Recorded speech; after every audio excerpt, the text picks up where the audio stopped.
Bonjour, je m'appelle Jacques Coquerel et bienvenue sur la chaîne Le Rêve Africain.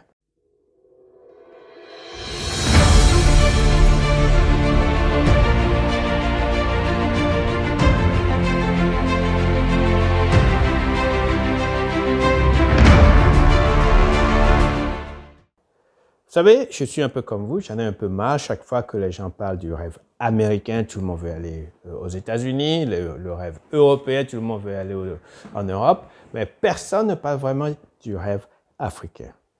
Je suis sûr que l'Afrique est un continent où on peut facilement réaliser ses rêves. Beaucoup plus facilement qu'en Europe, beaucoup plus facilement qu'aux États-Unis. Parce que tous les ingrédients sont là.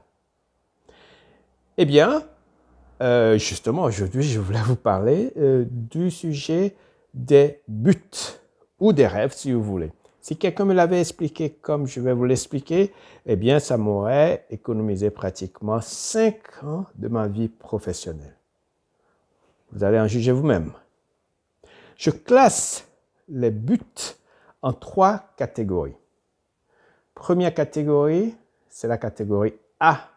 Dans la catégorie A, ce qui domine, c'est le mot seul. S-E-U-L. Ça veut dire que c'est quelque chose que vous avez déjà fait seul et que vous pouvez encore faire seul. C'est ça la catégorie A. Par exemple, un menuisier sait comment faire une chaise, une table. Si son but est de faire 2 tables, ou une table et une chaise, il sait le faire seul. Ce n'est pas un but qui va vous amener une bonne équipe pour vous aider. Dans cette catégorie, je peux dire qu'on compte à peu près 60 à 70% des entreprises en Afrique. C'est le menuisier du coin, c'est le vendeur de ceci ou cela. C'est bien, mais on ne peut pas vraiment dire que c'est un rêve qui essaie de que vous anticipez quand vous levez le matin. C'est quelque chose qui est un peu répétitif. Eh bien, ce rêve, il faut carrément l'annuler. Il faut l'oublier. Puis, nous avons la catégorie 2. Dans la catégorie 2, c'est quelque chose que vous n'avez jamais fait, mais que vous pouvez faire seul ou avec une petite équipe. Alors, il y a le mot « seul », mais on y ajoute une équipe. Et je suis resté dans cette catégorie pendant des années. Pourquoi? Et je pense que toi aussi, tu es peut-être dans cette catégorie en ce moment. Parce que dans cette catégorie, on peut améliorer. Par exemple, si vous avez un chiffre d'affaires de 100 millions de francs CFA dans votre entreprise et que vous pensez aller à 150 millions, c'est-à-dire avoir une augmentation de 50% de plus, eh bien, vous êtes dans cette catégorie si vous pouvez le faire seul. Si vous pouvez le faire seul. Alors, quand on est dans cette catégorie, qu'est-ce qui se passe? On a tendance à s'entourer des gens que l'on maîtrise. C'est-à-dire, on a sa secrétaire, deuxième secrétaire, le responsable de ceci, etc. Et on améliore d'une manière linéaire.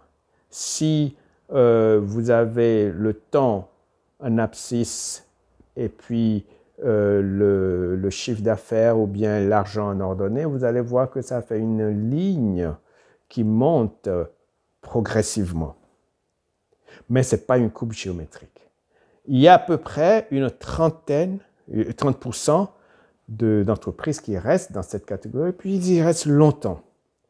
Et cette catégorie ne vous donne pas le courage de chercher la lune. Et c'est ça qu'on veut chercher et c'est ça la catégorie 3, la catégorie C. Dans la catégorie C, c'est quelque chose que vous n'avez jamais fait de votre vie et vous avez peur, vous ne savez même pas comment il faut faire. C'est le genre de rêve ou de but comme John Kennedy qui s'est présenté à la télévision et disait « Dans cette décennie, nous enverrons quelqu'un sur la Lune et faire venir cette personne sur la Terre sans aucun problème. » C'est ce genre de rêve qui va vous amener une équipe qui va intéresser d'autres personnes. Et c'est ça que j'avais loupé, c'est-à-dire quelque chose qui me dépasse, où je dois prendre une équipe qui est beaucoup plus intelligente que moi, qui est beaucoup plus douée que moi, mais qui est intéressée par ton rêve. Est-ce que tu as un rêve comme ça? C'est ce rêve qu'il faut poursuivre. Alors, si je reviens sur mon exemple de départ pour le menuisier, ça serait par exemple le menuisier qui veut avoir plusieurs magasins de menuiserie dans une ville. Si je prends par exemple quelqu'un qui a acheté une voiture dans la catégorie A de rêve et qui veut acheter une voiture neuve, la même, il reste dans la catégorie A. Si on le place dans la catégorie B, ça veut dire qu'il veut acheter 2, 3, 4 voitures. Maintenant, s'il va dans la catégorie C, ça veut dire qu'il commence à penser à avoir des concessions de Mercedes ou de BMW ou de Toyota, que sais-je. Eh bien, il n'a jamais fait, jamais eu une concession, mais il commence à penser dans ce sens-là. Qu'est-ce qu'il va faire? Il va aller chercher les experts, les gens qui sont compétents, et va commencer à poser des questions. Chose qu'il ne ferait jamais dans la catégorie B ou dans la catégorie A. Maintenant, il ne faut pas non plus, dans la catégorie C, avoir des rêves qui sont tellement élevés qu'on sait très bien qu'on ne va jamais y arriver. On ne va pas se dire que dans un an, on va dépasser Bill Gates. Ce n'est pas possible, ce n'est pas envisageable. Mais il faut avoir quelque chose qui fait peur, qu'on ne peut pas réaliser seul. Le mot seul doit être enlevé dans la catégorie C. Alors mon ami, écris en dessous quel est ce rêve auquel tu penses et que tu as peur de réaliser. Le commentaire.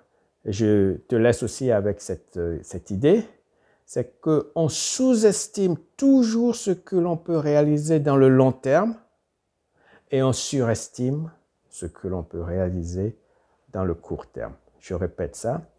Dans le court terme, on pense toujours qu'on peut aller très vite. Mais dans le long terme, on sous-estime notre capacité. Donc, pense au long terme et pas au court terme. Ciao et à bientôt.